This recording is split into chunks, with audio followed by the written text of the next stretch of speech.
Midland. I always wondered if the microphone worked, if it just like for the books.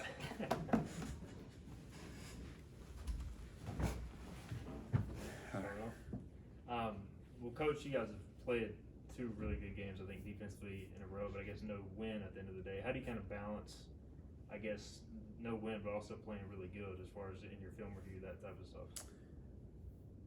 You know, at the end of the day, there's like only one thing that matters, right? And that's winning the ball game. It doesn't matter. Play well here, play well there. At the end of the day, you got to find a way to win. And if you're not doing that, you got to keep going back and studying and improving and working your tail off to get that done. And it's got to have urgency and purpose, intent. It's got to increase every single day to get better. And where can we find ways to win the ball game? And last 2 ball games, there's been places we can get better, and we can find ways to help our team win. You know, so that's the final stat that matters, and we got to keep trucking along and get it done this Thursday against USF. And you know, on a short week, you're excited because you get right back at it. You don't have time to lick your wounds, feel sorry for yourself, and pout about last Saturday night. I mean, you got to get turned around. You got to get going, and you got to get all focused on South Florida. So that's been you know, pretty good for me. Maybe more so than our kids, but especially me. And I'm excited playing Dowdy Fickle on a Thursday night. You know, I've never done that. Our guys have done it, and they're excited about it. They're excited to feel that energy, feel that juice in there, feel our boneyard, and see those guys, you know, see our fans in there and just celebrate with those fans and go take it to USF. And that's what we're going to try to do and keep playing, you know, to that level and even better, and see if we can step it up even another notch. So that's our goal, and that's where we're at right now. You guys played a really solid game defensively. The main thing that went wrong was just the one play in the overtime. Take us through that a little bit, and what were you fooled a little bit on that, or was it just a misfit? Or no, I mean, you said there's also 24 other points in there, but yeah, the one play in overtime we brought boundary pressure. It's been a really good boundary pressure for us, and I'd call it 100% of the time again. We just overstepped a gap there inside, and you know, a guy that's maybe played the best game of his season, and probably, you know, if we win that ball game, he's probably player of the week.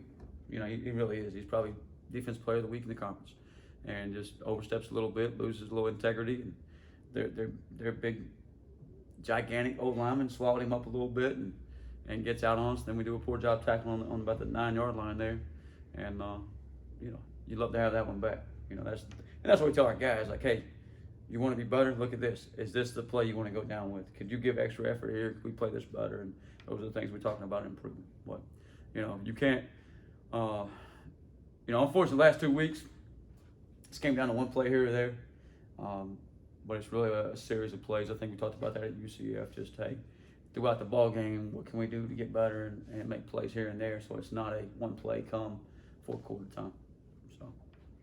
When you look at South Florida, I mean, they had a heck of a rushing day against Temple, and it seems like ever since they put that quarterback in, the young guy, they've kind of stepped up as a team. What do you see from him? I see they're very talented in the backfield. I mean, they may not have just one all-star guy back there, but they got a whole crew, a whole stable of just really good players. Zero Mangrum from the transfer from Colorado was a big-time tailback, 220-something pounds, and then they got a couple other guys, 21 and 3 that can carry the rock and get downhill on you too. And you know, the quarterback adds a whole nother dimension to it. So now not only you have to worry about tailbacks, and they may have a tailback play going here and then a quarterback counter play going here. So you got, you know, 2 different plays. You got to make sure you're responsible for both. It makes it very eye discipline, and what you're doing makes you fundamentally just, hey, you know, we can't play and sync and play for the pass game. We got to make sure we're up there in the box and ready to play for the run game and stack it a little bit. So that's kind of where we're at. I mean, they've done a really nice job with that quarterback. He's a freshman,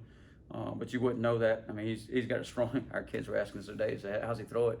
Because we've been watching so much run game. And I said, well, let's watch a clip, and they were pretty impressed. You know, the linebackers were. And I said, he can sling it. He's got a strong arm. He gets rid of it quick. But you know, everybody thinks he's a runner. Does a really good job with his feet. He does, but he can still throw it too. So you got to work cut out for us. I think the O-line. Maybe the most impressive part of their team compared to a year ago. They're doing a really nice job up front, just in the run game, pass game, picking up pressures. And so that we got to work cut out. And I told our guys, like, as a group, they're not as big as what we played the last several games, but as a group, they're probably more fundamental, more sound in the run game than what we've seen.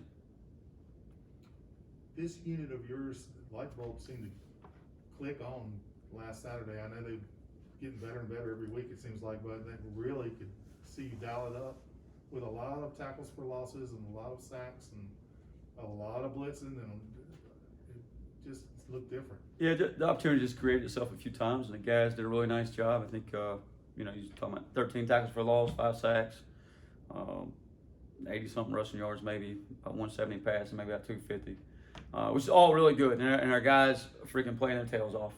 But we got to keep doing it so we can get that one stat that matters, the W. But just really, really proud of those guys attacking downhill, the way they're tackling. You know, like they had that last play back that we talked about, but just really proud of the way they're playing the game right now, playing some confidence, and we got to continue to carry that move forward, and improve on it. So that's what we want to try to do and get done against South Florida. On that third down stop right before they kicked, what was their third field goal attempt, their second miss, it looked like they had a quick audible or a check with me, and then you guys countered it immediately. Could you walk us through that? Yeah, so you know, they did that a couple times throughout the game. Their tendency, I think, 3rd and 3, 3rd and 4 plus, they're about 100% pass is what they've been over the last 4 or 5 ball games, and just that's who they were and who they had been. And then early in the game, you seen like, hey, we got some of those exotic looks. I think maybe one of the first third downs we had them backed up in the second quarter, and we showed a little 2-man, and they come out and run the football, and we get on the ground, get it stopped. But that's where you knew, hey, they're gonna vary from their game plan a little bit, and you can see them checking when they have certain looks. So we tried to check in certain looks, just getting a little better run call, because we had some pass rush stunts on, pass rush pressures, and just want to get in a little bit of a run sound call. And at the end of the day, you know, it's 3rd and 10, 3rd and 9, 3rd and 8. The goal of third down is really just to get them stopped before they get across, you know, and get them in a 4th down situation where they have to punt it, get rid of it. And our guys did a pretty good job of that the other night. So that was kind of, you know, hey, they check, look, we talked about it on the sideline, make sure we get a quick check in, and for the most part we was able to do that. So that's credit to our guys, just being an older defense, second year of a defense, and, you know, just some experienced guys out there running the show. So it's nice to see. It's been a while since an ECU defense has maybe had more players than can be on the field at one time, like a Teagan Wilk trying to maybe find a way on the field, or Ram Sewell, some of these other guys. Like, what are those conversations like, trying to get them on the field, but also they got good players in front of them too? Yeah, and you know what? Each individual on our defense brings something to our unit, brings something to our team, and we've been saying this ever since I got here. It's going to take all of us.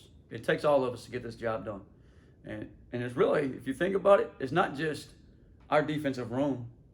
It's our team, it's our program, it's our fans, it's everybody that's in Dowdy-Ficklin on Thursday night to get that W. It's going to take everybody. And each individual has bought into that within our defensive. And whether it's Teagan Wilk, Aaron Remser, Gerard Stringer, they all know that, hey, when I'm on the field, I'm going to give it all I got for ECU. I'm going to turn it loose. Because if I give all I got, and then the next guy comes in, he's got, you know, bang, we can always be fresh. And it's really paid off down the stretch. I mean, Teagan Wilk, you know, we're really in a 4-minute situation now, my 7 there in the 4th quarter, and he's a run stopping. That's what he does, and punch the ball out and shows up and does it again. Surad Ware and Elijah Morris hustling their tails over there and to recover it, and that's just a credit to those guys and them believing and playing their tails off to try to get that win. So just really proud of them, and what they mean is it's not, you know, me. It's all about our team and our program and what we're trying to do as a unit. Thank you. Easy enough. Appreciate it, Coach. Appreciate you guys. See y'all Thursday.